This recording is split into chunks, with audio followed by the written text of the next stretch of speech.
Esta es la comunidad cristiana virtual. Vamos a ser familia, una comunidad, todos juntos. Bienvenidos. ¿Qué tal, hermanos? Un gusto verles a todos. Una gran alegría. Quería compartir una palabra en esta mañana acerca de confiar en Dios.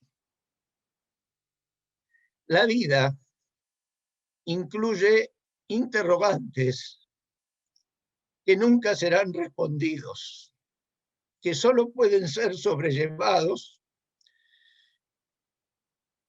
con una profunda amistad con Dios, con un Dios real, que está vivo y que sabe aún cuando un pajarito cae a tierra. El Señor hace una tarea de labrador en nosotros, permanente e indetenible, y suele guardar silencio sobre los motivos de su labranza. Es natural que nos broten preguntas. ¿Por qué Dios hace lo que hace? ¿Qué lo motiva? ¿Cuánto tiempo durará esta situación? ¿Por qué justo ahora? ¿No se podía evitar? ¿No hay otra opción menos dolorosa? ¿Por qué a mí, no a otro que parece necesitarlo más que yo? Si el Señor nos daría explicaciones, seguramente no las comprenderíamos. Y por eso opta con su infinita sabiduría y por medio de su gracia, obrar en nuestro interior y darle sentidos en nosotros al dolor, el sufrimiento y la muerte que nos toca enfrentar. El libro de Job nos enseña sobre nuestros dilemas ante el sufrimiento y sobre el accionar del Señor. Voy a resumir los textos más notorios del libro, confiando en que ustedes después los leerán completos. Job 1:1 dice: había un hombre recto e intachable que temía a Dios y vivía apartado del mal. Ese hombre se llamaba Job. El texto bíblico describe luego que poseía la fortuna más grande de su época, una familia numerosa de 10 hijos, y que era la persona de mayor renombre del Oriente. A pesar de su fortuna y excelente posición social, era un hombre que amaba al Señor e intercedía ante él a favor de sus hijos. Job 1:5 dice: Job se aseguraba de que sus hijos se purificaran. Muy de mañana ofrecía un holocausto por cada uno de ellos, pues pensaba: tal vez mis hijos hayan pecado y maldecido en su corazón a Dios. Para Job, esta era una costumbre. El Señor reconocía que Job no se hacía el santo, sino que lo era en verdad. Y por eso dijo de él: no hay en la tierra nadie como él.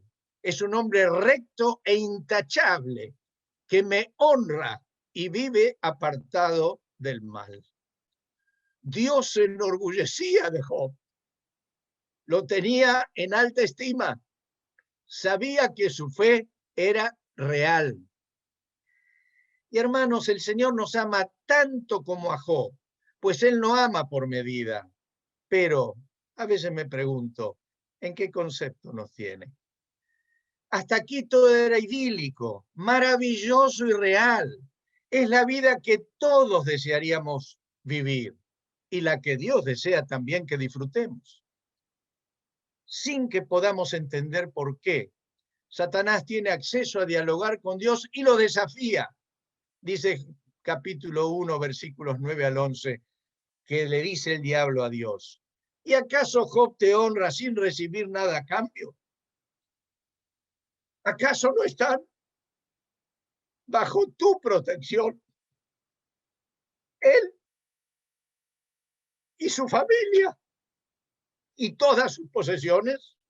De tal modo que has bendecido la obra de sus manos, que sus rebaños y ganados llenan toda la tierra. Pero extiende la mano y quítale todo lo que posee, a ver si no te maldice en tu propia cara. ¿Saben qué hizo el diablo? Presentó el argumento de que la sujeción de Job a Dios era por conveniencia, no por amor. Se desató entonces en la tierra un drama de dimensiones cósmicas, reflejados en Job 1, 14 al 19. ¿Qué le pasó a Job? Bandidos robaron parte de la hacienda de Job y mataron a sus obreros. Tormentas eléctricas calcinaron otra parte de la hacienda y a sus cuidadores.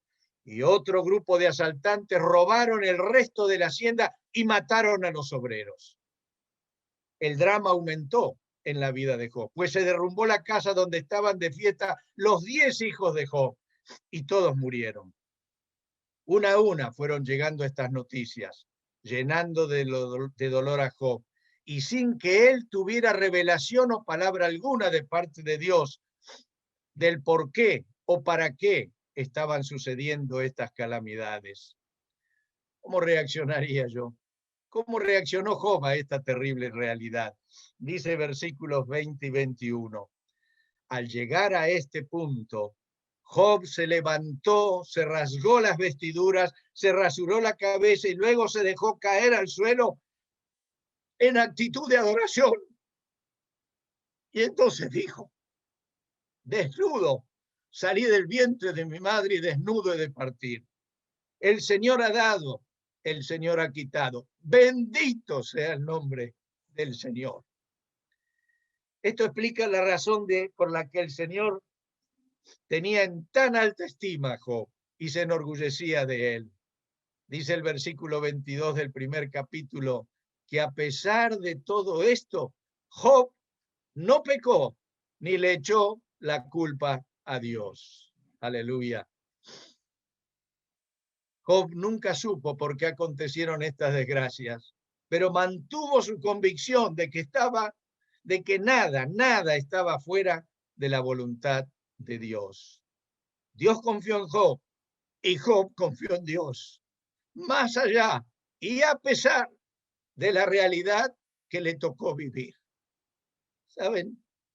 Aún conociendo nuestra fragilidad y debilidad, el Señor confía en nosotros. ¿Confiamos nosotros de igual manera en Dios? ¿Lo hacemos aún a pesar de la realidad que nos toca vivir? Y saben, el diablo no se conforma con nada menos que con nuestra separación de Dios. Insistió con su argumentación de que se sigue a Dios por los beneficios que se reciben. Job 2, 4 y 5 dice que le dice el diablo a Dios: con tal de salvar la vida, el hombre da todo lo que tiene, pero extiende la mano e hiérelo, a ver si no te maldice en tu propia cara. Según Satanás, Job seguía a Dios por sus beneficios y no lo amaba desinteresadamente. Pero Dios confió tanto en Job que decidió entrar en la zona de mayor riesgo y permitió que fuera afectado en su salud, de tal modo que, según dice Job 2:8, dolorosas llagas tenía Job desde la planta del pie hasta la coronilla. Y esta dolorosa situación generó un conflicto mayor en la relación matrimonial e hizo que la esposa de Job le reproche. Así dice el versículo 9 del capítulo 2. Dice que la esposa le dice: ¿todavía mantiene firme tu integridad? Maldice a Dios y muérete. El diablo usa las dificultades producidas cuando el dolor y el estrés presionan nuestro carácter y trata de crear conflictos en el seno familiar.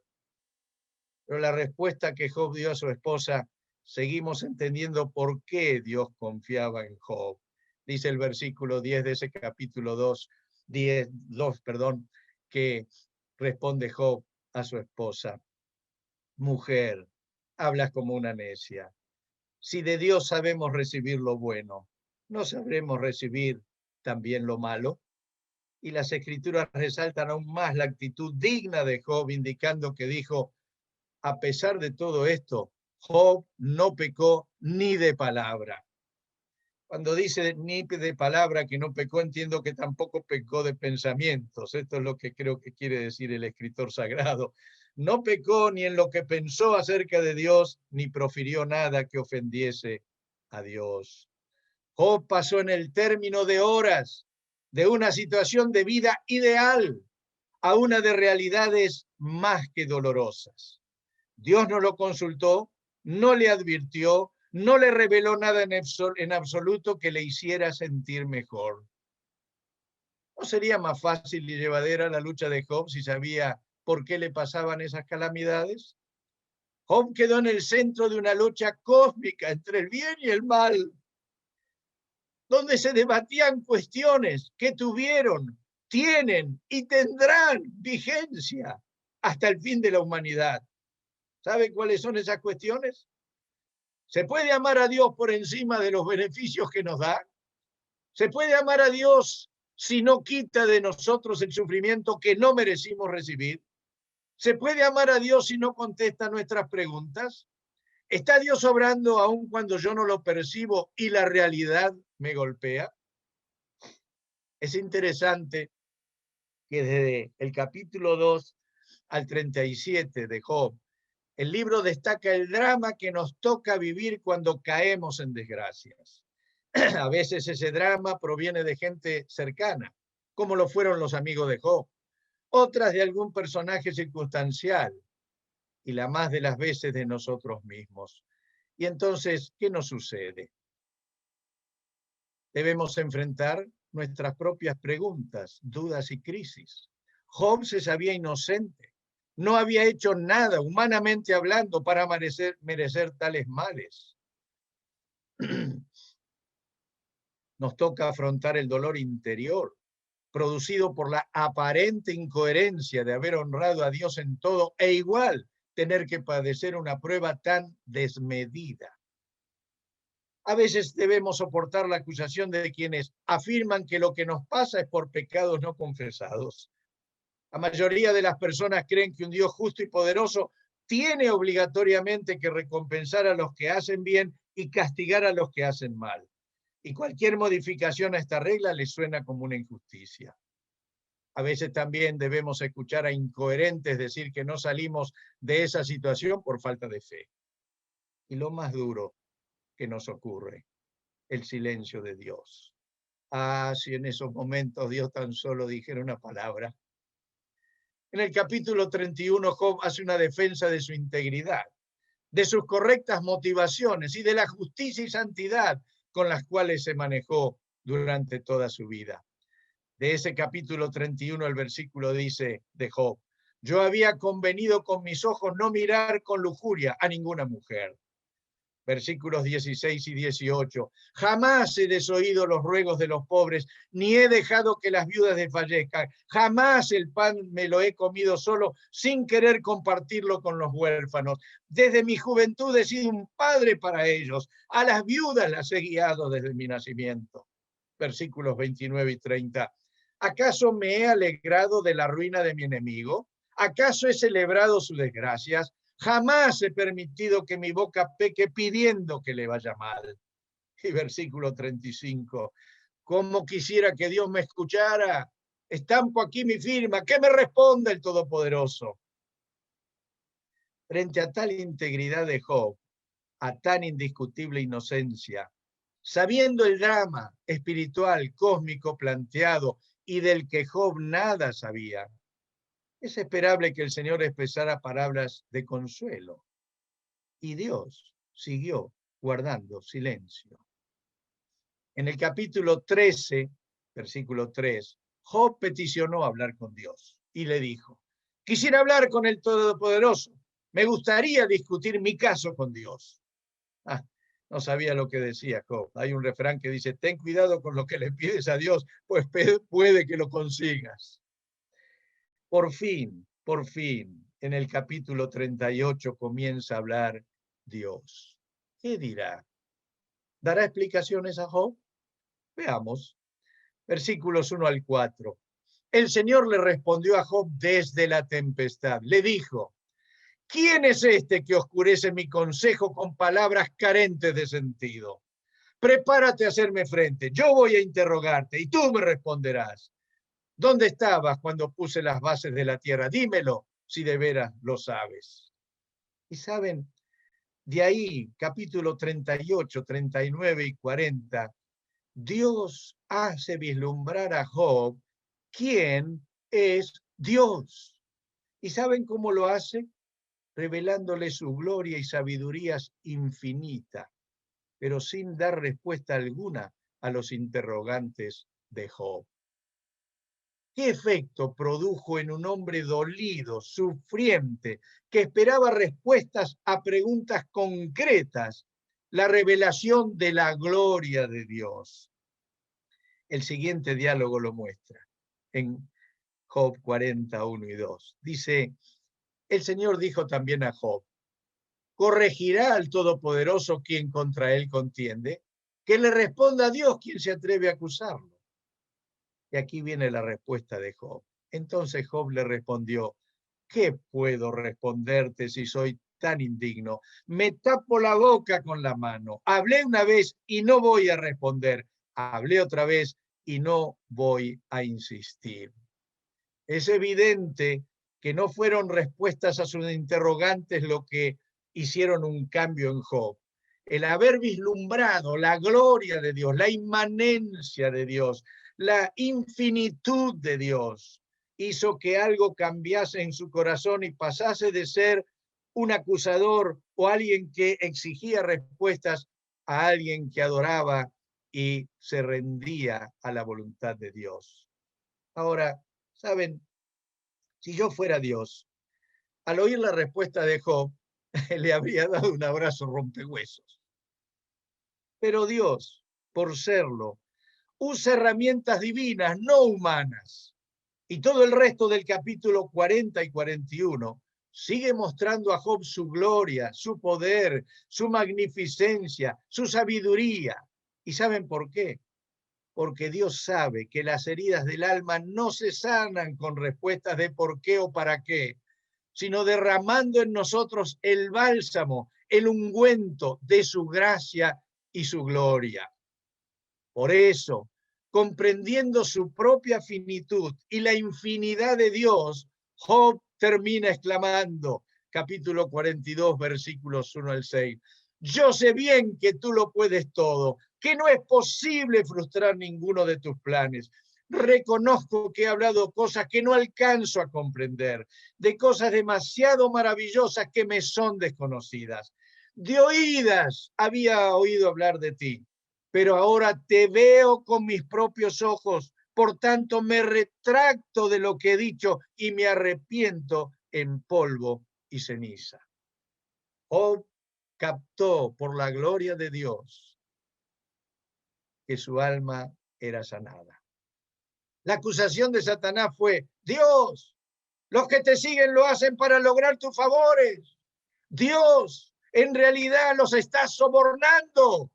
Dios, no eres digno de ser amado por ti mismo. Tienes que regalar algo para que te quieran.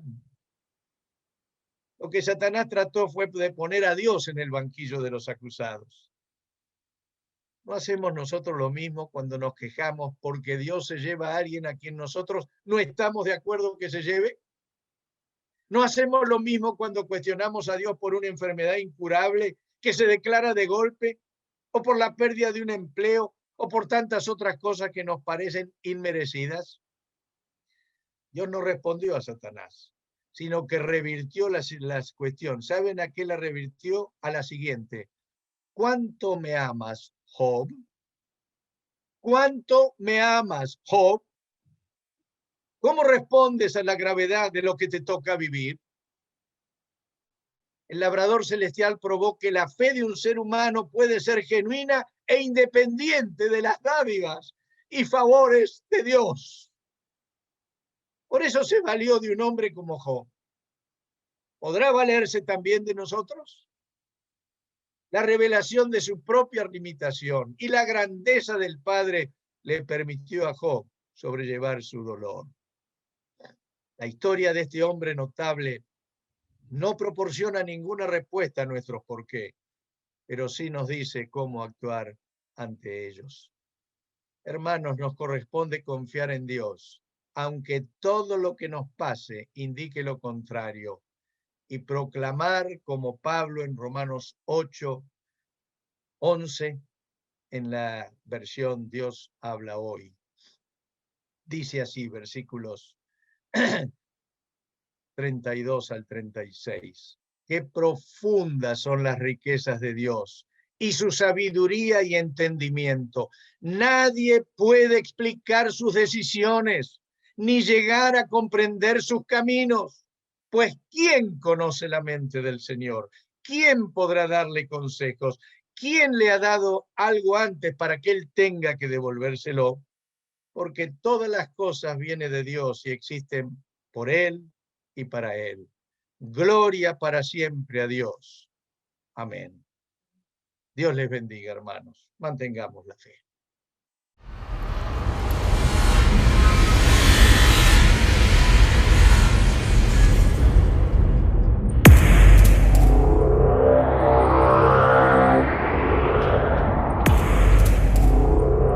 Esta es la comunidad cristiana virtual. Vamos a ser familia, una comunidad, todos juntos. Bienvenidos.